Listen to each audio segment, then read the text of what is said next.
يصلون على النبي يا أيها الذين آمنوا صلوا عليه وسلموا تسليما اللهم صل على محمد وآل محمد.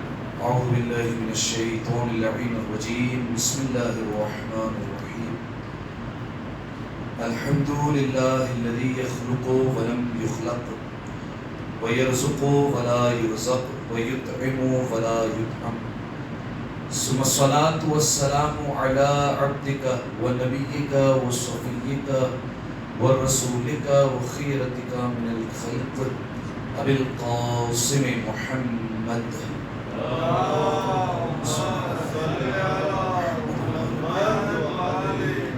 وعلى أهل بيته الطيبين الطاهرين المعصومين المظلومين سيما ابن عمه علي عليه السلام وهو النبأ العظيم والصراط المستقيم والقرآن الكريم وهو الصديق الأكبر والفاروق الأعظم وحبل الله المتين وإمام المسلمين ووصي رسول رب العالمين واللعنة الدائمة على أعدائهم أجمعين. أما بعد فقد قال أبو عبد الله جعفر بن محمد الصادق عليه السلام شيعتنا أهل الورع والاجتهاد وأهل الوفاء والأمانة صلوات على محمد وآل محمد. اللهم صل على محمد وآل محمد. تمام تر تعریفیں اس ذات واجب الوجود کے لیے کہ جس نے ہمیں روز جمعہ دیکھنا نصیب فرمایا، اور تمام تر شکر بھی اسی کی بارگاہ میں کہ جس نے نماز جمعہ جیسی سعادت سے ہمیں ہمکنار فرمایا. مزید توفیقات میں اضافے کے لیے، اپنے نفوس کی اصلاح کے لیے اور بالخصوص تقوی کی دولت سے مالا مال ہونے کے لیے ایک دفعہ مل کر بآواز بلند صلوات کیا کریں. اللہم صل علی محمد وآل محمد. سامعین محترم، ایک نئے موضوع کے ذیل میں ہم گفتگو کر رہے تھے، اور وہ موضوع تھا کہ دراصل در حقیقت شیعہ کون ہے. آج کے اس زمانے میں جو بھی 12 امام کو تسلیم کرتا ہے وہ اپنے آپ کو شیعہ کہتا ہے. در حالانکہ شیعہ ہے بھی لغوی اعتبار سے، لیکن اہل بیت علیہ السلام نے جو اپنی روایات میں علامات بتائی ہے، جو صفات بتائی ہے، اگر اس کو دیکھا جائے تو ہمیں یہ محسوس ہوگا کہ ہم شیعہ ہونے سے کوسوں دور ہیں. یعنی لغوی اعتبار سے تو ہم شیعہ کے دائرے میں آ جاتے ہیں کہ ٹھیک ہے، ہم 12 امام کو تسلیم کرنے والے ہیں، ہم شیعہ اثنا عشری ہیں، یہ بات ٹھیک ہے. ہم اشہد ان علی ولی اللہ کی گواہی دیتے ہیں، یہ بھی اس بات پر دلالت کرتا ہے کہ ہم شیعہ ہیں. لیکن جو اہل بیت علیہ السلام نے صفات بتائی ہیں اور علامات بتائی ہیں کہ ہمارے شیعہ میں یہ صفات ہونی چاہیے، تو اس سے یہ بات پھر واضح ہو جاتی ہے کہ پھر ہمارا شمار، اگر ہم میں وہ صفات نہیں ہے تو ہم اہل بیت علیہ السلام کے محب تو ہیں، محبت کرنے والے تو ہیں، لیکن دراصل ہم ان کے حقیقی طور پر شیعہ نہیں. جو انہوں نے ہم سے امید لگائی ہے اور جو انہوں نے ہم سے ایکسپیکٹیشن رکھی ہوئی ہے، اس پر ہم پورا نہیں اترتے. تو سامعین محترم، اس موضوع کو شروع کرنے کا مقصد یہی ہے کہ ہم سنیں اور پڑھیں کہ کون کون سی صفات ہیں جو اہل بیت علیہ السلام نے اپنے شیعہ میں چاہی ہے، اور اگر وہ صفت ہمارے اندر موجود ہے تو اس بات پر پروردگار عالم کا شکر ادا کرے، کیونکہ جب انسان شکر ادا کرتا ہے تو پروردگار عالم اس میں اور اضافہ کر دیا کرتا ہے. اور اگر بالفرض وہ صفت نہیں ہے تو کوشش کرے بھلے آہستہ آہستہ کہ وہ صفت ہمارے اندر پیدا ہو جائے. ٹھیک ہے، دیکھیے بعض صفت ایسی ہیں جو واجبات اور محرمات کے لحاظ سے ان کو تو ایٹ اے ٹائم جو ہے وہ اپنے اندر جو ہے وہ انسان کو پورا کرنا ہوگا، لیکن بعض صفت ایسی ہیں جو مستحبات سے تعلق رکھتی ہے کہ ہمارا شیعہ یہ بھی کرتا ہے، یہ بھی کرتا ہے، تو پھر اس پر انسان کوشش کرے، محنت کرے اور آہستہ آہستہ ان صفتوں کو اپنے اندر لانے کی کوشش کرے، تاکہ اہل بیت علیہ السلام نے جیسا شیعہ چاہا ہے ویسا ہم بن سکے اور ان کی امیدوں پر پورا اتر سکے. اس دعا کی قبولیت کے لیے کہ ہم اہل بیت علیہ السلام کے حقیقی ماننے والے بن جائیں اور ان کے حقیقی شیعہ ہو جائیں. ایک دفعہ پھر مل کر بآواز بلند صلوات کریں. اللہم صل علی محمد وآل محمد. اگر آپ کو یاد ہو تو اب تک میں نے آپ کے سامنے تقریباً تیسری حدیث شروع کی ہے اہل بیت علیہ السلام نے، جس میں بتایا کہ شیعہ کون ہے. سب سے پہلی روایت میں جلدی جلدی اشارہ کر کے گزر جاؤں، شہزادی کونین کی وہ روایت جس میں شہزادی کونین نے بیان فرمایا کہ ہمارے شیعہ میں 4 باتیں ہوتی ہیں. ہم سے محبت کرنے والا ہوگا، ہمارے دشمنوں سے اظہار بیزاری کرتا ہوگا. تیسری بات، جن باتوں کا ہم نے حکم دیا اسے کرتا ہوگا، جن باتوں سے ہم نے روکا ہوگا اسے روکتا ہوگا. یہ 4 باتیں شہزادی کونین نے بتائی. ایک حدیث. دوسری حدیث چوتھے امام کی حدیث. یہ جب چوتھے امام گھر میں تشریف فرماتے اور خادم نے آ کر کہا کہ دروازے پر آپ کے شیعہ آئے ہوئے, تو روایت کے جملے مولا لپکے دوڑے دروازے کی طرف استقبال کرنے کے لیے اپنے شیعوں کا, لیکن جیسے ہی دروازے پر پہنچے تو فوراً مولا نے جو ہے وہ دیکھتے ہی فرمایا کذبوا, جھوٹ بولا انہوں نے. این اثر السجود, ان کے ماتھوں پر سجدوں کے نشان کہاں ہیں؟ این اثر العبادہ, کہ ان کے چہروں پر عبادت کی رونقیں کہاں نظر آ رہی ہے؟ یہ ہمارے شیعہ نہیں ہے, بلکہ ہمارے شیعوں کی جو پہچان ہے وہ عبادت ہے. عبادت اگر نہیں کرتے تو پھر ہمارے شیعہ میں ان کا شمار نہیں ہو سکتا. یہ دو حدیث ہو گئی. اور تیسری حدیث کا ہم نے آغاز کیا تھا جو کہ چھٹے امام کی حدیث تھی, جس میں مولا نے پہلا فقرہ جو ہے وہ جس پر ہماری بات ہوئی تھی, جس میں مولا نے فرمایا شیعتنا اہل الورع, ہمارا جو شیعہ ہوتا ہے وہ صاحب تقوی ہوگا, متقی ہوگا. اور میں نے آپ کی خدمت میں بیان کیا تھا متقی کون ہوتا ہے؟ سب سے نچلا درجہ, سب سے نچلا اسٹیپ, یعنی پہلا زینہ ہے, پہلی سیڑھی ہے یہ, وہ ہے کہ کوئی واجب چھوٹنے نہ پائے, کوئی حرام ہونے نہ پائے, یہ پہلا اسٹیپ ہے. ٹھیک ہے. تو اب سامعین محترم یہ صاحبان تقوی مولا نے فرمایا کہ ہمارا شیعہ ہوتا ہے. اس کے بعد پھر میں نے آپ کی خدمت میں بیان کیا تھا ہمارے علماء کے حوالے سے, ہمارے مجتہدین کے اعتبار سے, کہ انہوں نے کس طریقے سے تقوی پر محنت کی. آگے مقدس سرگویری کی بات آئی تھی اور دیگر علماء کے ہم نے آپ کے سامنے واقعات رکھے تھے کہ وہ کس طریقے سے تقوی کو اپنائے ہوئے ہیں.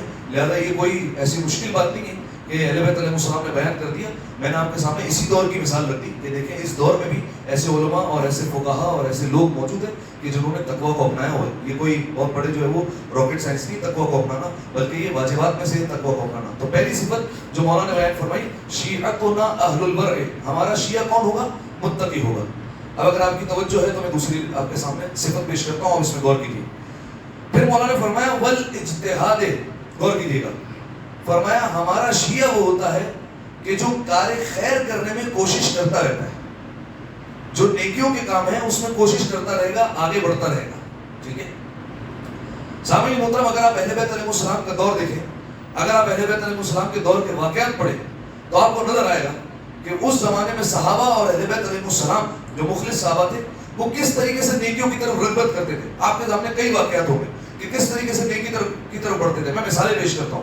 بالفرض رسول اللہ کے پاس کوئی مسجد میں آیا, مفلس ہے, لاچار ہے, اس کے پاس کچھ نہیں, لیکن رسول اللہ نے جیسے اعلان کیا کہ کون اسے کھانا دے گا, بڑھ بڑھ کر کہتے تھے یا رسول اللہ اس کا کھانا ہمارے ذمہ ہوگا. ٹھیک ہے. یہ کیا ہے؟ اجتہاد, کوشش کرنا, نیکیوں میں بڑھ کر حصہ لینا. پھر اس کے بعد سوال نہیں ہے یا رسول اللہ اونٹ میں دے دیتا ہوں, یا رسول اللہ راستے کا خرچہ میں دے دیتا ہوں, یا رسول اللہ اخراجات میں دے دیتا ہوں. فقط یہ نہیں, آپس میں جو ہے وہ کوشش کرتے رہتے تھے کہ کسی طریقے سے ہماری نیکیاں بڑھتی جائے. حالانکہ اگر آپ اس دور پر غور کریں تو وہ دور اتنا جو ہے وہ مالداری کا اور ثروت مندی کا دور نہیں تھا کہ جو ہے وہ لوگوں کے پاس پیسے ہو. آپ اس بات سے اندازہ لگائیں کہ جب رسول اللہ یہ کہہ رہے ہیں کہ اپنے مرنے والوں کے لیے صدقہ دیا کرو پہلی رات, تو ایک شخص کھڑا ہو کر کہہ رہا ہے یا رسول اللہ ہمارے پاس اپنے کھانے کے لیے نہیں ہوتے تو ہم اپنے مرحوم کے لیے صدقہ کہاں دیں گے؟ صدقہ تو کتنا بھی کیا جا سکتا ہے نا, لیکن وہ کہہ رہا ہے یا رسول اللہ ہم کہاں سے آئیں گے؟ پھر رسول اللہ نے بیان فرمایا نماز وحشت قبر پڑھا کرو. لہذا سامعین محترم آپ وہ دور سوچیے, لیکن جب نیکیوں کی بات آتی تھی, جب کوشش کی بات آتی تھی تو پھر وہ کوشش کرتے ہوئے نظر آتے تھے. ٹھیک ہے. جیسے فلاں صحابی کو کہتے ہیں تمہاری دعوت ہمارے گھر پہ, اطعام مومن, مومن کو کھانا کھلانا, مومن کو کھانا کھلانے کا ثواب کسی کو پتہ ہے کتنا ہے؟ ہم میں سے کوئی حساب نہیں لگا سکتا. کیوں؟ روایت کے جملے ہیں ولا نبی مرسل ولا ملک مقرب, نہ ملک مقرب یعنی اللہ کا قریب ترین فرشتہ وہ بھی حساب نہیں لگا سکتا کھانا کھلانے کا, اور نہ نبی مرسل, نہ کوئی رسول, نہ کوئی نبی حساب لگا سکتا ہے کہ کھانا کھلانے کا ثواب کتنا. ٹھیک ہے. اب وہ زمانے کے حساب سے اپنے جو ہے وہ لوگوں کو دعوت دیا کرتے تھے. بلکہ مشہور معروف بات بھی ہے جنگ خندق میں سب صحابیوں نے پتھر باندھا ہوا تھا اپنے پیٹ پر بھوک کی وجہ سے. اتنا جو ہے وہ بھوک کا عالم تھا, کھانے کے لیے نہیں تھا, سب نے پتھر باندھا پیٹ پر تاکہ جو ہے وہ بھوک کا احساس کم سے کم ہو. تو کسی نے دیکھا رسول اللہ جو ہے وہ زیادہ محنت کر رہے ہیں, 2 بندوں کے برابر کام کر رہے ہیں اور چٹان کو جو ہے وہ توڑے جا رہے ہیں, خندق کھودے جا رہے ہیں. تو لیکن جو ہے وہ جب رسول اللہ کے پاس آ کر دیکھا تو رسول اللہ نے اپنی پشت پر جو ہے وہ 2 پتھر باندھے ہوئے تھے وزنی, یعنی رسول اللہ کو زیادہ بھوک تھی لیکن 2 پتھر باندھے ہوئے. اس وقت جناب سلمان آگے بڑھے اور جناب سلمان نے صرف رسول اللہ سے کہا تھا یا رسول اللہ آج آپ کی دعوت ہمارے گھر پر ہے. ٹھیک ہے. اچھا دیکھیے اس زمانے میں یہ نہیں ہوتا تھا. اب میں یہ نہیں کہہ رہا ہوں کہ ہر انسان اپنی استطاعت کے مطابق نہ کرے, استطاعت کے مطابق کرے, بالکل بہت اچھی بات ہے, جتنا مومن کے لیے جو ہے وہ کوشش کرے گا اور زیادہ ثواب ملے گا. لیکن اس زمانے میں یہ تکلفات نہیں ہوتے تھے. ٹھیک ہے. ایسا نہیں ہوتا تھا کہ اگر بالفرض یہ نہیں کیا تو ناراضگی ہو جائے گی یا اس طریقے سے معاملات نہیں ہوا کرتے تھے. جناب سلمان نے کہا دعوت ہمارے گھر پر ہے. اب دعوت کس کو تھی؟ رسول اللہ کو. رسول اللہ نے جنگ خندق کے موقع پر سب کو اعلان کر دیا سنو بھائیو آج سلمان کے گھر پر دعوت ہے, سب کو کھانے کی دعوت ہے. ٹھیک ہے. دعوت کس کو تھی؟ رسول اللہ کو. رسول اللہ نے سب جگہ اعلان کر دیا. ٹھیک ہے. اب بیچارے جناب سلمان پریشان ہو گئے کیا کیا جائے, لیکن چونکہ رسول اللہ نے اعلان کیا تھا تو بہرحال توکل اور بھروسہ تو تھا. جب رسول اللہ آئے اور دیکھا جناب سلمان کے چہرے پر پریشانی کے آثار ہیں تو فوراً جناب سلمان سے کہا وہ ہانڈی کہاں ہے جس میں تم کھانا بنا رہے ہو؟ تو جناب سلمان لے کر آئے، اس پر جناب ختمی مرتبہ نے جب اپنا ہاتھ مس کیا تو روایت کے جملے ہیں کہ اتنا کھانا ہوا کہ لوگ کھا کر بھی گئے، لے کر بھی گئے، اور پورے مدینہ سیر ہو کر کھایا اور پورا مدینہ سیر ہو کر اس کھانے سے سویا. ٹھیک ہے، تو جناب سلمان دعوت دی بڑھ کر، تو نیکیوں میں کوشش کرتے رہتے ہیں. لیکن اب یہاں پر میں ایک اور جملہ کہتا ہوں، یاد رکھیے گا سامعین محترم، نیکی کرنا اتنا بڑا کمال نہیں جتنا نیکی کو بچانا کمال ہے. صحیح، نیکی بچ جائے نا یہ بہت بڑی بات ہوتی ہے، انسان اپنی نیکی کو بچا لے. ایک روایت پیش کرتا ہوں، اس کے بعد پھر ایک اور روایت کا سہارا لیتا ہوں.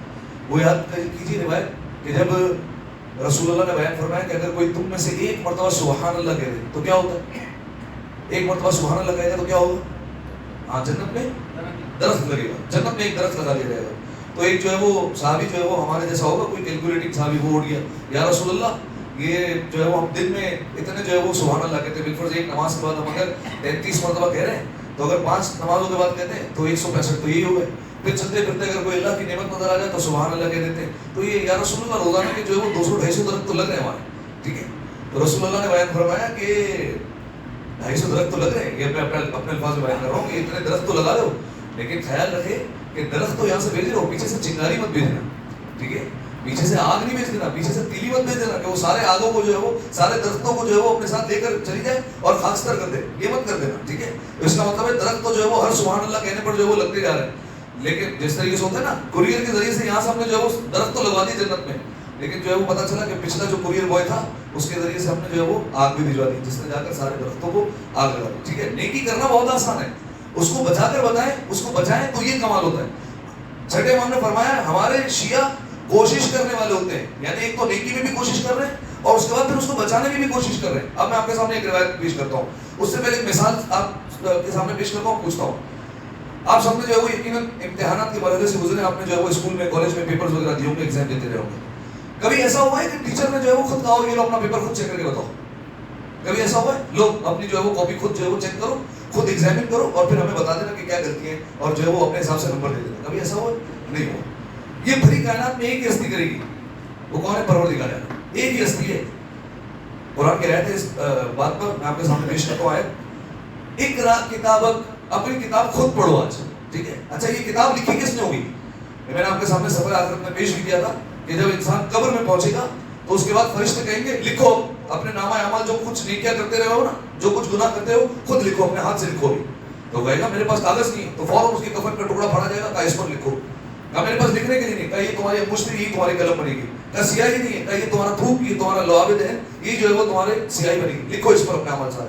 اب وہ لکھتا جائے گا اور جو ہے وہ بعض روایتوں میں کہ خون کے ذریعے سے لکھوایا جائے گا، لکھو ساری چیزیں. اب جب ساری چیزیں لکھی جائیں گی اور اعمال نامہ تیار ہو گیا تو اس کے بعد جو ہے وہ اب وہ اعمال نامہ ان کی گردن میں ڈال دیا جائے گا. ٹھیک ہے، یہ اعمال نامہ ان کی گردن میں لٹکا دیا گیا. اب جب گردن میں لٹکا دیا گیا اور قیامت کے میدان میں پہنچے تو اب 2 ہی صورتیں ہوں گی. ٹھیک ہے، بلکہ 3 صورتیں ہوں گی، یا تو اعمال دائیں ہاتھ میں، یا تو بائیں ہاتھ میں، یا تو پشت سے دیا جائے گا. اگر دائیں ہاتھ میں دیا گیا تو کامیابی کامیابی، اور اگر بائیں اور پشت سے دیا گیا تو پھر ناکامی ناکامی. ٹھیک ہے، اس وقت کہا جائے گا، پروردگار عالم کہے گا اقرا کتابک، آج اپنی کتاب خود پڑھو. پڑھو بھی اپنی جو کاپی ہے، یہ جو تم نے خود امتحان دیا ہے قبر میں بیٹھ کر اور خود لکھ کر آئے ہو، اب خود پڑھو. کفا بنفسک الیوم علیک حسیبا، آج اپنے حساب و کتاب میں تم خود کافی ہو. تمہیں خود پتہ ہے کہ تم نے کتنی نمازیں پڑھی ہیں، تم نے کتنے روزے رکھے، تم نے کتنے گناہ کیے، تمہارا کیا بنتا ہے، جنت جانا بنتا ہے، جہنم جانا بنتا ہے، تم خود فیصلہ کرو گے. پڑھو خود ہی، پروردگار عالم خود پڑھوائے گا. ٹھیک ہے، یہ واحد ہستی ہے پروردگار عالم کی. خود امتحان دو، خود چیک کرو اور خود اپنے آپ کو نمبر دو، خود نتیجہ نکالو. ٹھیک ہے، یہ پروردگار عالم کہے گا. اب سامعین محترم، اس وقت ایسا ہوگا کہ جب ایک انسان کے ہاتھ میں وہ سارا لکھ چکا ہے قبر میں، لیکن جب ہاتھ میں قیامت کے دن نکلا تو پورا بلینک ہے، پورا خالی ہے. ٹھیک ہے، سارے کے سارے جتنے کفن کے ذریعے صفحے بنائے تھے وہ سب کے سب خالی پڑے ہوئے. تو پروردگار عالم سے سوال کرے گا، پالنے والے یہ میری نیکیاں کہاں گئی؟ وہ جملہ یاد رکھیے گا، نیکیوں کو بچانا مشکل ہے. پروردگار عالم یہ میری نیکیاں کہاں گئی؟ میں نے تو اتنی ساری نیکیاں کی تھی. اب میں مثالیں پیش کر رہا ہوں. ٹھیک ہے، یہاں سے یہ روایت کے الفاظ نہیں ہے، میں مثالیں پیش کر رہا ہوں. پالنے والے میں تو مومن کی نصرت کیا کرتا تھا، بڑھ بڑھ کر ان کی مدد کیا کرتا تھا. وہ ساری کام نہیں کیا، تو کچھ بھی نہیں لکھا ہوا ہے نیکی، یہ تو سب میں نے نیکیاں کرنے والا تھا، اس پر نام میرا ہے لیکن نیکیاں نہیں لکھی ہوئی. پروردگار عالم کی طرف سے جواب آئے گا، مثال کہ تم نے نیکی تو کی تھی، مومن کی مدد تو کی تھی، لیکن اس کے بعد کیا احسان نہیں جتایا تھا؟ اس کو ذلیل نہیں کر دیا تھا. قرآن کہہ یا ایھا الذین آمنوا لا تبطلوا الصدقات بالمن والاذی, اے ایمان والو اپنے صدقوں کو اپنی خیرات کو باطل مت کرو, بالمن احسان جتانے کے ذریعے سے, والاذی اور اذیت دینے کے ذریعے ضائع مت کرنا. نیکی کر تو لی ہے, 4 بندوں کے بیچ میں بول دیا بیٹا تمہارا بچہ اسکول جانے کے قابل نہ ہوتا اگر ہم فیس نہ بھرواتے, ٹھیک ہے, ہماری اگر پہنچنا ہوتی نا تو فلاں جگہ تم جاب ہی نہیں کر سکتے تھے, ٹھیک ہے. یہ جو بالفرض یہ جملے استعمال کر دی, اذیت دے دی, احسان جتا دیا, یہ نیکی چلی گئی. اب پروردگار نے کہا میرے مالک نصرت مومن تو ضائع کر دی, میرے مالک میں نے مجلس بھی تو پڑھی تھی اتنی ساری, ممبر پر بیٹھ کر اتنی ساری جو وہ مجلسوں سے خطاب کیا, وہ ساری مجلسیں کام کی, یہ پورا صفحہ خالی ہے. پروردگار نے کی طرف سے جواب آئے گا تم نے ہمارے لیے کیوں پڑھی تھی, تم تو شہرت کی خاطر پڑھ رہے تھے, مشہور ہونا تھا تمہیں لوگوں میں, اس لیے تم جو ہے وہ لوگوں کی تعریف کی جو ہے وہ سننے کے لیے جو ہے وہ مستعد رہتے تھے کہ کب جو ہے وہ تعریف کریں گے ہماری, اور تمہارے اندر فخر پیدا ہو جاتا تھا. تو تم نے اپنے لیے پڑھی, ہمارے لیے نہیں پڑھی, اس لیے وہ بھی ساری ضائع کر دی اور منہ پر مار دی گئی, ختم ہو گئی. میرے مالک اتنی مرتبہ جو کربلا گیا تھا اور کربلا کی زیارت ہوئی تھی وہ بھی نہیں نظر آ رہی. جملہ کہہ رہا ہوں حضور کربلا تو جاتے تھے, ہوٹل کی لوبی میں بیٹھ کر غیبت ہم کرتے تھے, غیبت آپ ہی تو کرتے تھے. اب روایت کے الفاظ پڑھو, ذهب عملک باکتاب الناس, تمہارے سارے اعمال اللہ نے ضائع کر دیے لوگوں کی غیبت کرنے کی وجہ سے, سب کچھ چلا گیا. یعنی آپ تصور کریں ایک بیچارہ انسان 60 سال کی 70 سال کی ایوریج زندگی, اس زندگی میں یہ انسان نمازیں پڑھ رہا ہے, روزے رکھ رہا ہے, حج کو انجام دے رہا ہے, خمس نکال رہا ہے, صدقے دے رہا ہے, مومنین کی مدد کر رہا ہے, کربلا جا رہا ہے, حج اور عمرے کو انجام دے رہا ہے, ساری چیزیں کر رہا ہے, آخر میں غیبت کر دی, سب چلا گیا, سب ہاتھ سے نکل گیا, ٹھیک ہے.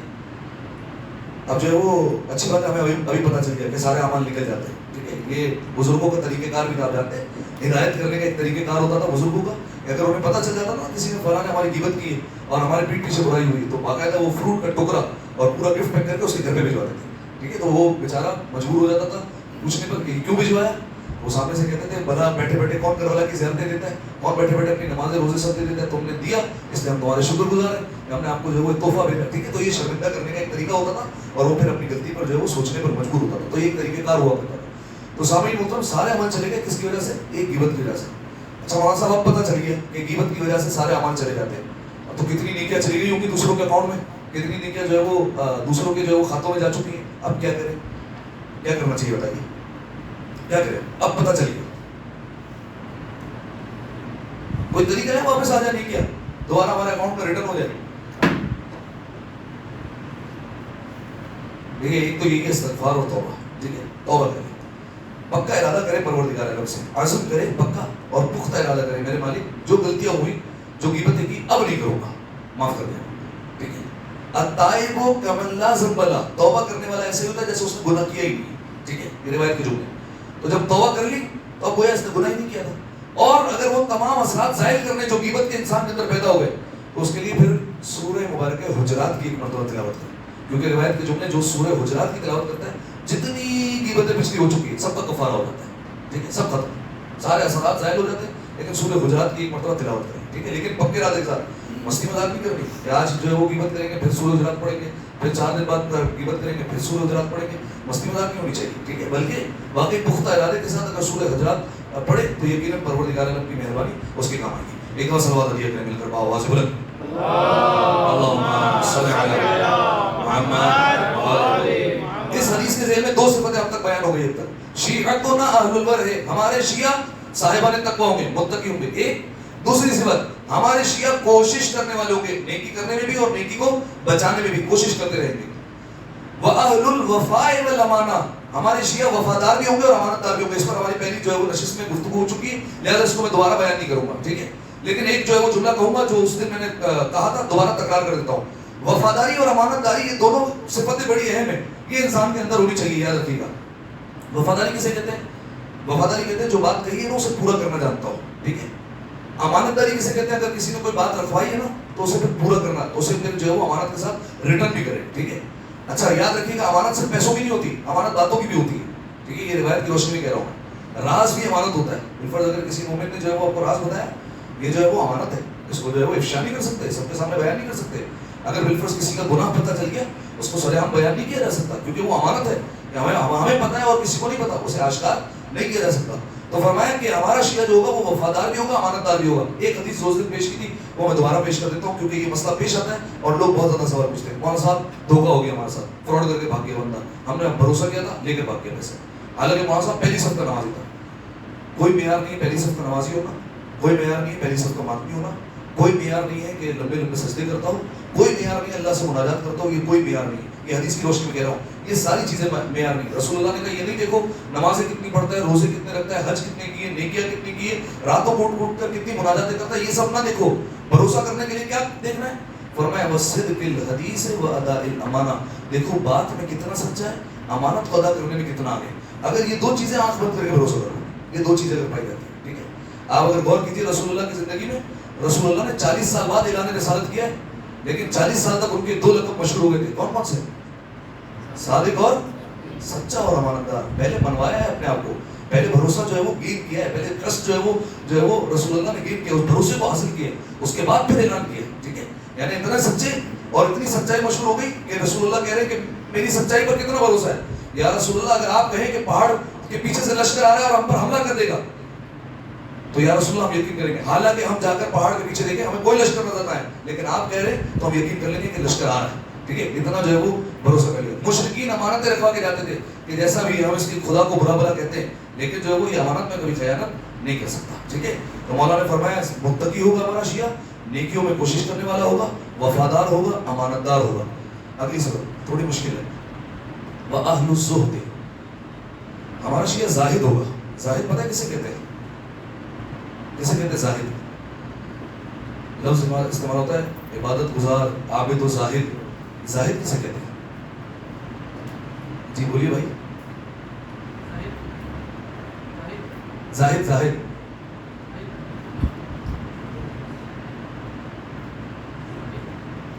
اچھا, اور کوئی؟ زاہد ایک جو ہے وہ روایت کی روشنی میں بیان کرتا ہوں, لیکن جو ہے وہ خیر یہ بات مشکل ہے, لیکن انسان اس پر بہت کوشش کرنی پڑے گی, ایسے حاصل نہیں ہوگی صفت. فرمایا لِكَيْ لَا تَأْسَوْا عَلَىٰ مَا فَاتَاكُمْ وَلَا تَفْرَحُوا بِمَا آتَاكُمْ. بہت مشکل صفت ہے. ظاہر اسے کہتے ہیں کہ جب اس کے پاس کچھ آ جائے تو خوش نہ ہو, چلا جائے تو افسوس کرے. بہت مشکل صفت ہے, یہ حاصل کرنا اپنے بس کا ہو تو سکتا ہے. ائمہ نے بیان کیا تو ایسے بیان نہیں کر سکتے, کیونکہ لا یکلف اللہ نفسا الا وسعها, اللہ ہر بندے پر ذمہ داری اتنی ہی ڈالتا ہے جتنی اس میں طاقت ہوتی ہے, ٹھیک ہے. تو یہ اگر ائمہ علیہ السلام نے بیان کیا تو اپنے اندر صفت تو آ سکتی ہے, لیکن مشکل. یہ وہی صفت ہے جو امیر المومنین نے اپنی وصیت میں امام حسن اور امام حسین کو کہا تھا کہ لا تأفسوا ولا لا تأسفوا ولا شيء منها زويانكما, میرے بچوں اگر کوئی تمہارے ہاتھ سے چیز نکل جائے تو اس پر افسوس مت کرنا, اس کو لے کر بیٹھ جانا, اس کے پیچھے جو ہے وہ افسوس مت کرتے رہنا. دنیا کی اتنی ویلیو نہیں ہے کہ اس کی حقیقی چیزوں پر تم افسوس کرتے رہو, اتنی ویلیو نہیں ہے اس کی. مولانا نے فرمایا وَأَهْلُ الزُّهْدِ, فرمایا یہ زاہد ہوں گے ہمارے شیعہ. ایک اور بیان فرمایا وَالْعِبَادَةِ, ہمارے شیعہ عبادت کرنے والے ہوتے ہیں. میں نے آپ کی خدمت میں بیان کیا تھا غالباً سابقہ زمانے میں ائمہ علیہ السلام کے زمانے میں اگر شیعہ کی پہچان ہوتی تھی وہ عبادت کے ذریعے سے ہوتی تھی. کہاں ملے گا یہ صحابی, کہاں ملے گا یہ شیعہ؟ تو ایک جواب آتا تھا مسجد میں ملے گا, ٹھیک ہے, مسجد جاؤ. آج یہ صفت فوت ہو گئی ہے, آج یہ صفت ختم ہو گئی ہے, ٹھیک ہے. بلکہ میں بیان کر چکا ہوں, اگر جو ہے وہ پوچھا جائے فجر پڑھتے ہو تو کیا جواب آتا ہے؟ ہاں صاحب پڑھتے تو ہیں لیکن ظہر کے ساتھ پڑھتے ہیں, ٹھیک ہے. کس کے ساتھ پڑھتے ہیں؟ ظہر کے ساتھ. اور پھر جو ہے وہ ایک بات اگر ان کو ہدایت دی جائے اور ان کو نصیحت کی جائے کہ بھائی فجر کی نماز ادا کرو, یہ اتنی نمازیں جمع ہو گئی کھاتے میں تو تمہاری اولاد تمہارا پوچھنے والی نہیں ہے, اس امید پر نہیں رہنا کہ اولاد ادا کرے گی, اب اسی ادا کر کے جاؤ. وہ ایک جملہ کہتے ہیں پروردگار عالم بڑا غفور الرحیم. اب ایک روایت سنو اس پر, آج یہ روایت جو ہے وہ نظر سے گزری غفور الرحیم پر. ایک دفعہ سلوات ادا کرے مل کر آواز بلند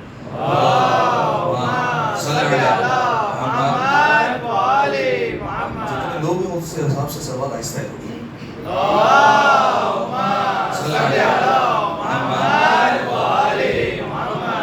چھٹے امام کے بعد ایک صحابی آیا اور صحابی آ کر پوچھتا ہے, توجہ رکھیے گا اس روایت پہ.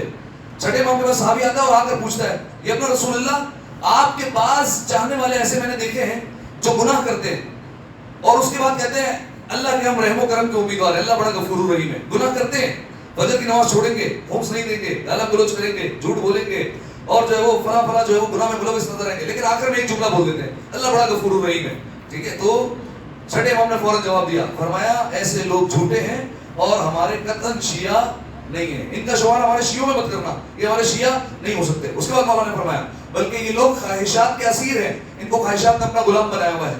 یہ جس چیز کی خواہش کرتے ہیں اسے پانے کی فکر کرتے ہیں, جہاں خوف ہوتا ہے وہاں سے نکل جاتے ہیں, وہاں سے فرار کر جاتے ہیں. یہ لوگ جھوٹے ہیں اور ہمارے شیعہ نہیں، جو گناہ کرنے کے بعد کیا کہیں اللہ بڑا غفور الرحیم ہے. صحیح ہے. دیکھیے ایک تو یہ ہو، ایک ارادہ غفور الرحیم کہنے کا مطلب بھی جو ہے وہ الگ الگ ہے. ایک یہ ہو کہ بالکل انسان چاہتا ہے کہ وہ توبہ کرے اور ایک گناہوں کی جو ہے وہ کمپنسیشن کر لے اور پھر کہ غفور الرحیم ہے تو بات علیحدہ ہے. ٹھیک ہے کہ توبہ کرنا چاہ رہا ہے.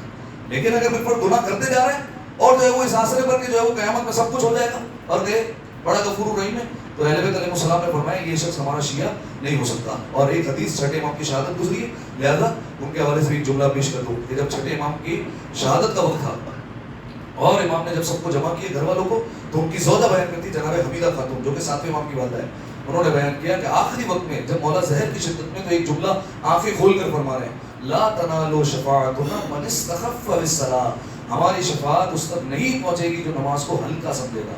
چھوڑنا نہیں ہے مولا نے، چھوڑنا بہت بڑی بات ہو جاتی ہے. ہلکا سمجھے گا، ڈی ویلیو کر دے گا، کسی طریقے سے اس کو حقیر سمجھ لے گا، اس کو سبک شمار کرے گا، وہ ہمارا شیعہ نہیں ہو سکتا. اب انسان اپنی زندگی میں خود غور کرے کہ کہیں ایسا تو نہیں کہ وہ نماز کو ہلکا سمجھتا ہے، ٹائم ہو گیا جان بوجھ کر ڈیلے کیا جا رہا ہے. ایک تو ہوتا ہے کوئی ویلڈ ریزن ہو ڈیلے کرنے کا، نہیں ہے کوئی ریزن، کسی کام میں نہیں ہے، دیکھے جا رہا ہے، ٹی وی دیکھے جا رہا ہے، کوئی گیم کھیلے جا رہا ہے، موبائل میں مصروف ہے، اسکرولنگ میں مصروف ہے، چلے جا رہا ہے اور آخر میں جو ہے وہ زور اثر پر 5-6 بجے پڑھ رہا ہے اور بلکہ جو ہے وہ اسی وضو کے ساتھ مغرب عشاء بھی پڑھ رہا ہے. ٹھیک ہے. اور جو ہے وہ یہ کیا ہوگا، نماز کو حقیر شمار کرنا. فجر کا وقت جو ہے وہ پتہ ہے کیا ہے، لیکن کب پڑھیں گے، سورج نکلنے سے 2 منٹ پہلے جب قضا ہوتی ہے اس وقت پڑھیں گے. تو یہ کیا ہے، نماز کو ہلکا سمجھنا. اور مثال دوں، نماز جماعت کا پتہ ہے ہوتی ہے ہلکا سمجھنا. آیت اللہ سستانی کا ڈائریکٹ فتویٰ ہے، جا کے توضیح میں دیکھیے گا. نماز جماعت کو بے اعتنائی برتنے والا اور سستی اور قائلی کرنے والا حرام کام میں مبتلا ہوتا ہے. جا کر دیکھیے گا فتویٰ ہے سیدھا سیدھا. اگرچہ نماز جماعت مستحب ہے لیکن جو ہے وہ اگر ہلکا سمجھ لیا اور بے اعتنائی برتی، لاپرواہی کر لی، تو پھر یہ نماز جماعت میں نہ آنا یہ حرام کام ہے. ٹھیک ہے. اب بعض لوگ ایسے ہوتے ہیں کہ جو بالفرض جو ہے وہ آپ کو پورا ہفتہ نظر نہیں آئیں گے، لیکن جو وہ جمعے کا دن ہوگا تو کل والا جو ہے وہ کپڑا کے پہن کے جمعے کا دن ہے، آج پہنچے بہت اچھی بات ہے، لیکن پورا ہفتہ بھی ہوگی. اور بعض لوگ جو ہے وہ جس کو ہم کہتے ہیں ہلکا لیجنڈ، وہ عید والے دن نظر آئیں گے آپ کو، تو آپ کو کہیں گے عید ہے آج نماز نہیں چھوڑ سکتے. ٹھیک ہے. حالانکہ وہ نماز مستحب ہے، اس کی اتنی پرواہ ہوتی ہے، لیکن جو واجبات پورے سال چھوٹ رہی ہے اس کی جو ہے وہ کوئی پرواہ اور کوئی فکر نہیں ہے. لیکن عید کی نماز ہے تو نیا جوڑا پہن کر حاضری ضرور لگانی، پہنچنا ضرور ہے مسجد میں، بہت اچھی بات ہے، لیکن جو ہے وہ نماز کو ڈی ویلیو کرنے کی اجازت نہیں ہے. ٹھیک ہے. تو یہاں پر جتنے افراد بیٹھے ہیں ماشاء اللہ سے جو نماز جماعت میں نہیں آتے، جان بوجھ کر نہیں آتے، ایک تو ہوتا ہے چلو جاب پہ جا رہے ہیں تو آپ کے پاس ایک ریزن ہے، ان کو پھر اتوار کو چھٹی نہیں ہے. صحیح ہے جی بھائی، ان کو اتوار کو چھٹی نہیں ہے، پھر اتوار کو آنا پڑے گا. اور اگر بالکل جو ہے وہ مغرب کے وقت فری ہوتے ہو جان بوجھ کر نہیں آ رہے تو پھر اپنے آپ پر خود غور نہیں. ایک دو سلوات دیا کریں مل کر آواز بلند، اللہم صلی علی محمد اللہ جملہ. اصحاب یہ بھی مشکل ہے، اس میں جو ہے وہ سبھی نکل جائیں گے. اصحاب الاحدى والخمسین رکعتا فی اليوم واللیلہ، ہمارا شیعہ وہ ہوتا ہے جو روزانہ کی 51 رکعت نماز پڑھتا ہے. کتنی رکعت؟ 51. ہم میں سے کتنے ایسے ہوں گے جن کو پتہ ہی نہیں ہے 51 رکعت بنتی کیسے؟ کوئی بتائے گا کیسے بنتی ہے 51 رکعت؟ کیسے کوشش، کیسے ٹوٹل ہوگی 51 رکعت کیسے بنے گی؟ ہے نبی بھائی 51 رکعت کیسے بنے گی؟ جی نفل کیسے بنے گی بتاؤ؟ صبح کی 2 ہے، چلے گن لیں آپ، نہیں ہوگی آپ جو بتا رہے ہیں اس سے 51 نہیں بنتی. واجبات کی 17، صبح کی 2 19 ہوگی، عصر کی ظہر کی 8، عصر کی 8 دونوں کی 36 اور 34 ہو گئے، اور مغرب کی 4 38 اور عشاء کی 2 40 ہو گئی. ایک غلطی دوبارہ بولے، ایک غلطی ہوگی. 17 رکعت بس آخری جو ہوگا، بعد ٹائم جو ہے وہ ہو جائے گا. 17 رکعت واجب. ٹھیک ہے. فجر کی کتنی گئی؟ فجر کی 2 19 ہو گئی، اور ظہر کی 8 کتنی ہو گئی؟ 27، اور عصر کی 8 35 ہو گئی، اور 4 مغرب کی 39، عشاء کی 41 ہو گئی، نماز شب 52 ہو گئی، ایک زیادہ ہو گئی. جو عشاء کی بیٹھ کر پڑھی جاتی 2 رکعت وہ ایک شمار ہوتی ہے. ٹھیک ہے. اس طریقے سے 51 رکعت بنتی ہے. تو مولانا نے فرمایا ہمارا شیعہ وہ ہوتا ہے کہ جو روزانے کی 51 رکعت نماز پڑھتا ہو. اب جلدی پڑھ دیتا ہوں صفت القائمون باللیل، راتوں کو کھڑا رہتا ہوگا پروردگار عالم کی بارگاہ میں، الصائمون بالنہار، دن کو روزے رکھنے والا ہوتا ہوگا۔ یہاں تک رکتے ہیں، اگلی صفتوں میں جو ہے وہ تفصیل چاہیے، لہٰذا جو ہے وہ انشاءاللہ اگلی نشست میں بیان کریں گے۔ آخر میں دعا کرتے ہیں پروردگار عالم سے، پروردگارہ ہماری اس عبادت کو اپنی بارگاہ میں قبول فرما، اور میرے مالک ساتھ ہی ساتھ جو صفتیں سن رہے ہیں، جو صفتیں پڑھ رہے ہیں، میرے مالک ان پر عمل پیرا ہونے کی توفیق عطا فرما۔ تمام دعاؤں کی قبولیت کے لیے ایک دفعہ مل کر صلوات عطا کریں۔